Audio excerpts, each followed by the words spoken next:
तो देवहूति नाम की कन्या को लेकर स्वयंभू मनु शत्रुपा पहुंचे।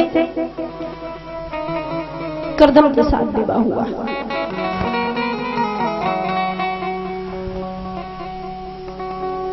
और जब विवाह हुआ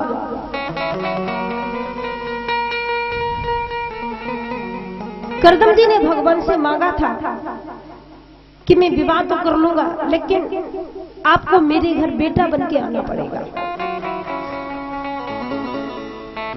भगवान ने स्वीकार कर लिया, ठीक है। देवहूति और कर्दम दोनों कुटिया पर विराजमान है। विषयों को छोड़ना है तो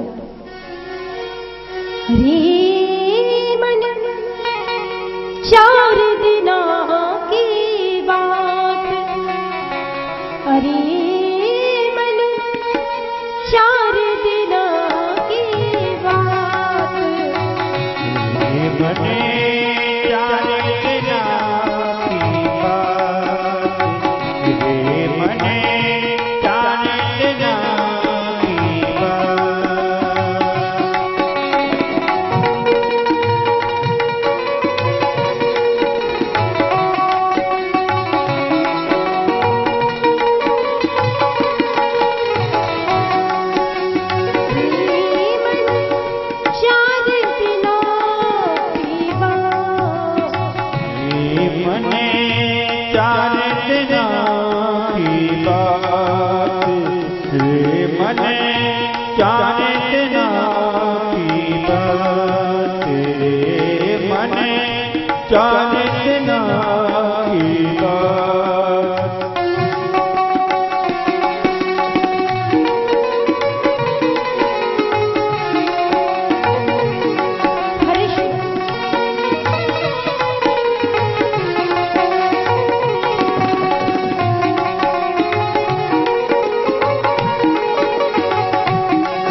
सपना ही तो है, सब सपना देख रहे हैं।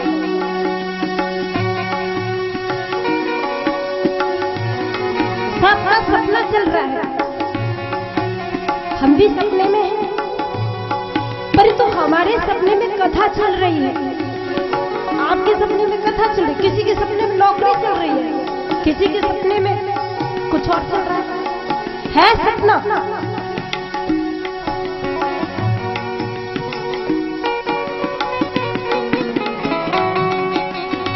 सबका सपना है, और ये सपना कब टूटे? जब विषयों की नींद टूटे, विषयों की नींद खुले, पुण्य पुण्य जूता खा, विषयों के जूता जीव को अच्छे लगते हैं।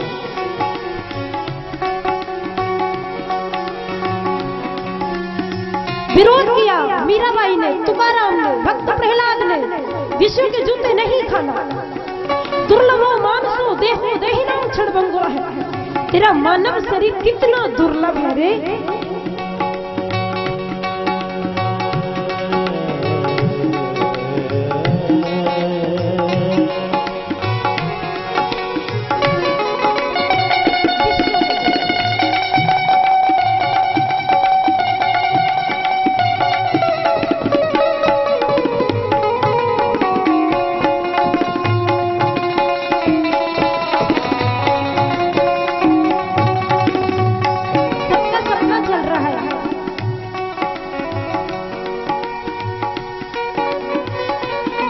एक राजा ने सपना देखा, एक राजा सपना देखा। एक बेटा था उसके, बेटा तो था, उसके बाद उसने एक सपना देखा कि एक रानी की जगह मुझे 10 रानियां मिल गई हैं, एक महल की जगह मुझे 10 सोने के महल मिल गए हैं, और एक बेटे की जगह मेरे 10 बेटे पैदा हो गए हैं। सपना देख रहा है।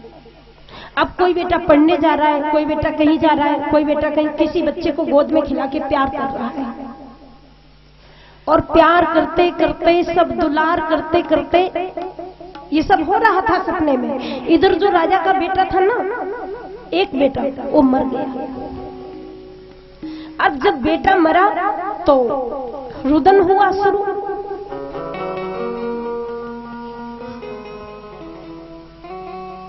जब रोना शुरू हुआ तो राजा तो सो रहा था, राजा जगा, रानी रो रही है, घर वाले रो रहे हैं सब।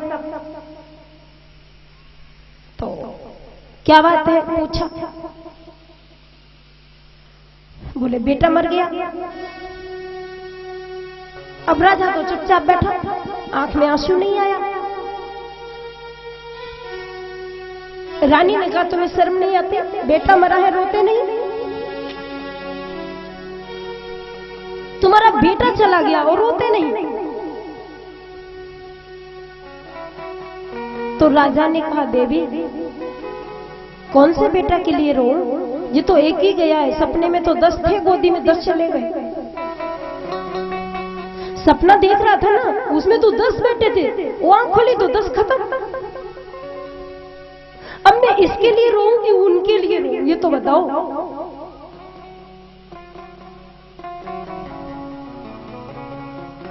ये सपना है, कुछ नहीं है, सपना है, चल रहा है। जब जगेंगे तो लगेगा हमने क्या कमाया, क्या कमाया। विषयों की नींद में कितना मिठास आया हमको, ये बाद में पता चलेगा। और हमें ही नहीं, बड़े बड़े ऋषि मुनियों को ये रोग लगा है। बाबा जी ने स्पष्ट लिख दिया है, सबके लखी बिरलेन पाए, सबके अंदर है, लेकिन किसी किसी ने झांक लिया है।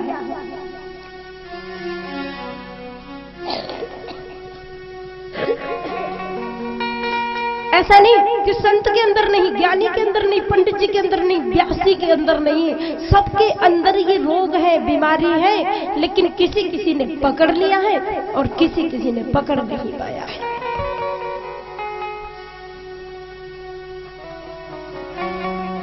तो विवाह हुआ है करदम जी का विषयों में फंसने के कारण, लेकिन एक मांगा, प्रभु तुम्हें मुझे बाप बनाना पड़ेगा, तुम मेरे घर बेटा बन के आओगे और यदि आप आए तो ही मैं विवाह करूंगा, नहीं करूंगा। भगवान ने कहा ठीक है आऊंगा। करदम मुनि और देवहूति अपनी कुटिया पर भगवान का भजन करने लगे।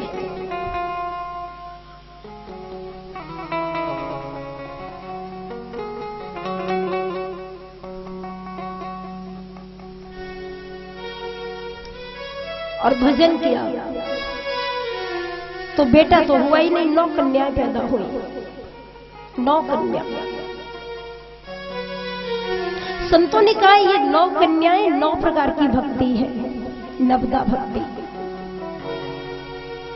श्रवणम कीर्तनम विष्णु स्मरणम पाद सेवनम अर्चनम वंदनम दास्य सख्यमात्मनिवेदनम। 9 कन्याएं 9 प्रकार की भक्ति है, और जिसके अंदर नवदा भक्ति आ जाए उसके बाद ही भगवान आएगा। उसके बाद कपिल देव भगवान प्रकट हुए। बोलो कपिल देव भगवान की।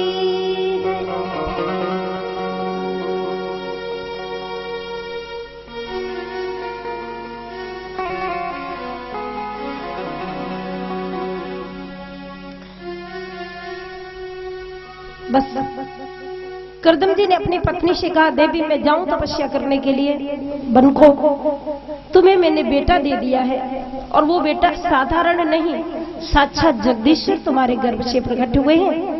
कभी मन में बेचैनी हो तो अपने बेटे से बातें कर लेना, ये तुम्हारी शंका का समाधान करेगा। संत चले गए वन को। कपिल देव मुनि अपनी मैया को कुटिया में देवहूति को बड़ा सुंदर ज्ञान देते हैं। मां 9 प्रकार की भक्ति करनी चाहिए, और उसमें प्रथम भक्ति है संतन कर संग, संतों का साथ किया जाए, संतों से प्रेम किया जाए, संतों का अंग संग किया जाए।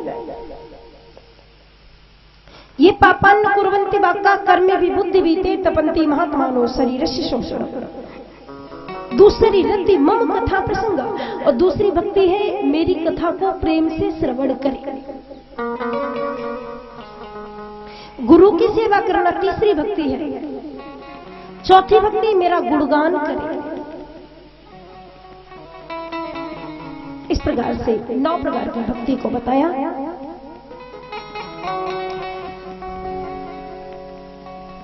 और देवहूति को जब ज्ञान पैदा हो गया तो कुछ जीव के बारे में पूछा, प्रभु गर्भ में जब जीव आता है तो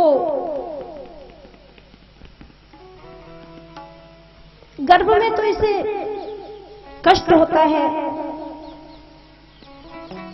या फिर इसको लाभ मिलता है, गर्भ की गति क्या है और जीव क्यों आता है गर्भ में, कैसे बनता है, जीव की रचना के बारे में कुछ पूछा। कलिलम त्वैरात्रेण पंचरात्रेण बुधबुधम। माता हमारे यहाँ जीव का, जब जीव बालक गर्भ में आता है उसको भी संस्कार कहा जाता है और उसे गर्भाधान संस्कार कहा जाता है।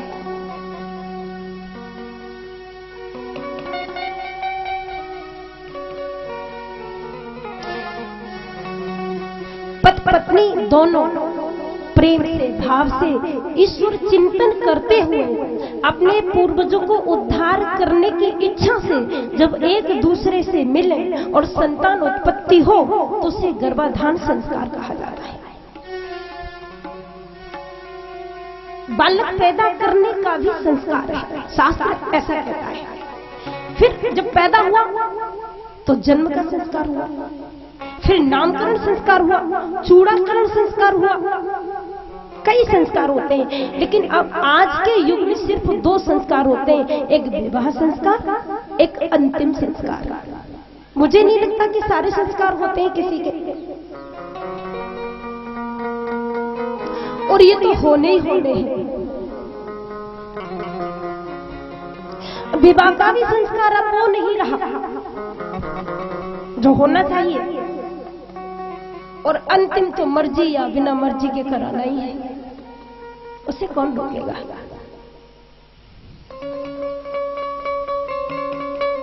चलो भैया अपने घर चले आज, ये तो दूसरे का घर है, अपना घर तो वो है। कोई आदमी चला रास्ते में और धक्का लगा और गिर गया और मर गया, किसी ने कहा अरे राम राम राम बहुत बुरा हुआ, क्यों मर गया। तो एक संत ने आकर के कहा क्या गलत बात बोलते हो, अशुभ शब्द बोलते हो, कहां मरा है।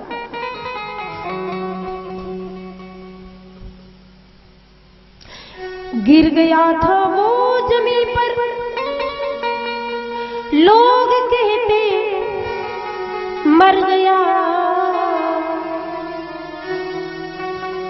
गिर गया था वो जमीन पर, लोग कहते मर गया, निकला था लंबे सफर में, आज अपने घर गया। आज ही तो उसे अपना घर मिला है और तुम मरने की बात कहते हो। अरे इसे मरना नहीं कहा जाता। मरता कौन है? बहुत लोग होते हैं जो रोज मरते हैं और ठीक फिर भी नहीं मर पाते। रोज मरते हैं कई लोग, जरा सा काम बिगड़ जाए, हे भगवान हम तो मर गए। लेकिन जब मरने की बात आती है तो अच्छों को पसीना निकलता है। मृत्यु को सुधारना है तो गोविंद का चिंतन करना है। और वास्तव में जीवन मिला तो भोजन खाओ पियो मौज करो, ना ना ना इसके लिए नहीं। भजन भी तो करो, परिश्रम भी तो करो, कुछ नियम भी करो। यदि किसी को 100 साल तक जीना हो तो मेरे पास एक मंत्र है और मैं दूं, और 100 साल तक उसे जीना चाहिए। 99 वर्ष 11 महीने भी नहीं, पूरा 100 साल तक।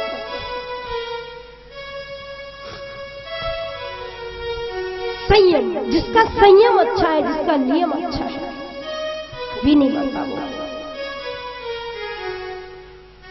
जिसका संयम बिगड़ा है, जिसका मन बिगड़ा है, जिसका खान पान बिगड़ा है, विशेष करके जिसका संयम बिगड़ा है,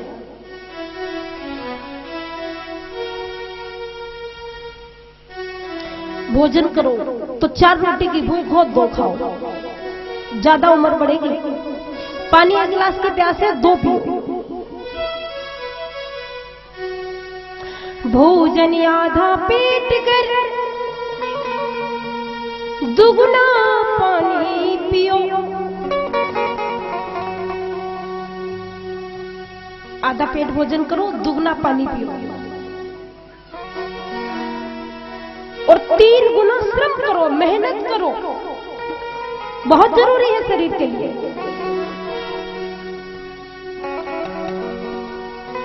3 गुना श्रम कर, 3 गुना श्रम करो, और चौथा मुस्कुराओ।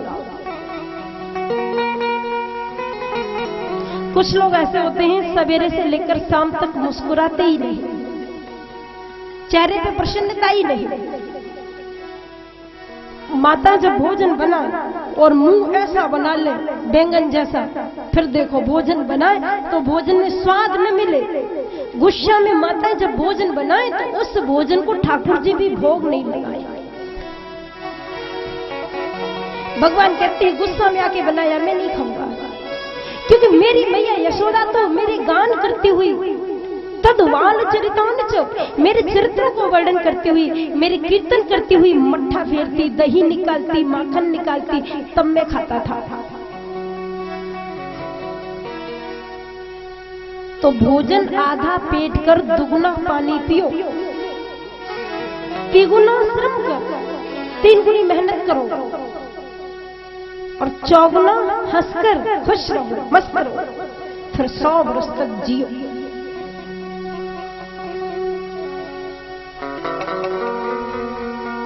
श्रम करना बहुत जरूरी है। कब तो 9 प्रकार की भक्ति का वर्णन किया कपिल देव भगवान ने। अब गर्भ के बारे में बताया। मां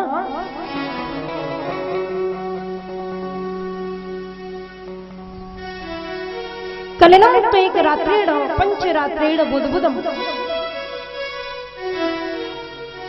पत्नी जब संबंध बनाते हैं तो उसके बाद में पत्नी के रज में पति पुरुष का वीर जब जाता है तो गर्भ में भगवान की प्रेरणा से, भगवान की इच्छा से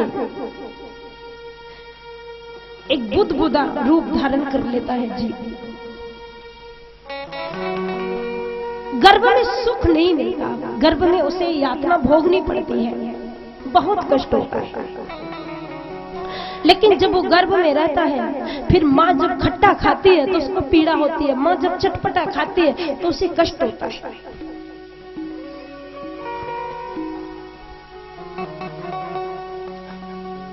गर्भ में जब बालक हो उस समय कथा सुनो, रामायण का पाठ करो, भागवत का पाठ करो, सत्संग करो। ऐसा प्रहलाद जी ने किया। बोले भागवत को कहां सुना? बोले मां के गर्भ में, कयाधु के गर्भ में पूरी कथा को सुन लिया। धन्य उस बालक को जो जन्म जिसने बाद में लिया और कथा को पहले से लिया। तो इस प्रकार से जीव की बात बताई। उसके बाद में जीव जब हैरान हो जाता है तो सोचता मैं नरक में आ गया। फिर उसे ज्ञान होता है और ज्ञान होने के बाद प्रभु की याद आती है। फिर वो भगवान से झूठे वादा करता है, प्रभु मुझे कब निकालोगे? भगवान कहते हैं मैं तुझे निकाल दूंगा तो तू फिर माया के चक्कर में पड़ जाएगा। जीव कहता है जो हुआ सो हुआ, अब की बार एक बार निकालो, भजन करके ढेर लगा दूंगा, एक बार निकालो तो सही, अब कभी कुछ गलत काम नहीं करूंगा। और जैसे पैदा हुआ, पैदा होने के बाद में ज्ञान नष्ट हो गया। माता पिता ने ऐसे संस्कार नहीं दिए। माया के वशीभूत होकर के जीव ज्ञान शून्य हो गया। फिर सारे जो दुनिया के गोरख धंधे में लोग लगे हैं उन्हीं में पड़ गया। यो दैत्य हंता नरकांत का शिवजाग्रमात्रेण चय धर्म गोप्ता भूभार संघात विनोद। जो शक्ति तुम्हारे अंदर है वो किसी के अंदर नहीं।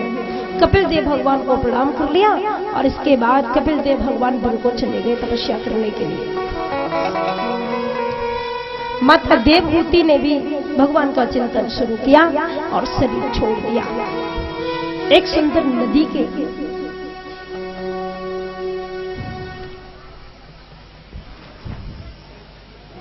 किनारे कपिल देव भगवान पहुंचे और वहां वन में जाकर ब्रह्म चिंतन किया। बोलो वृंदावन बिहारी लाल की।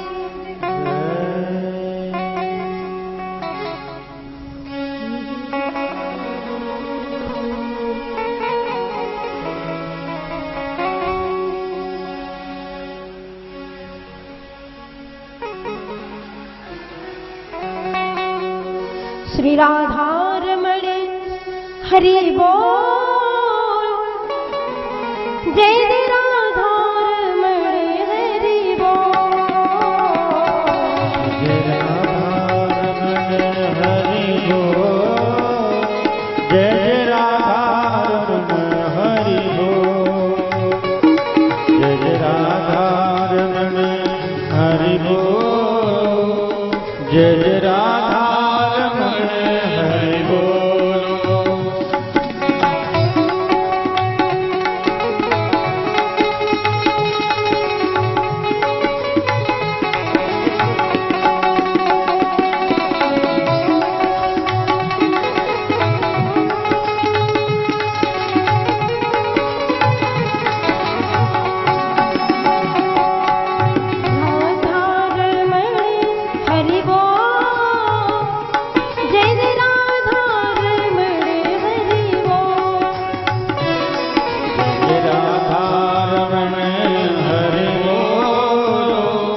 जय जय राधा रमण हरि बोल, जय जय राधा रमण हरि बोल, जय जय राधा रमण हरि बोल, हरि बोल हरि बोल हरि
बोलिए वृंदावन बिहारी लाल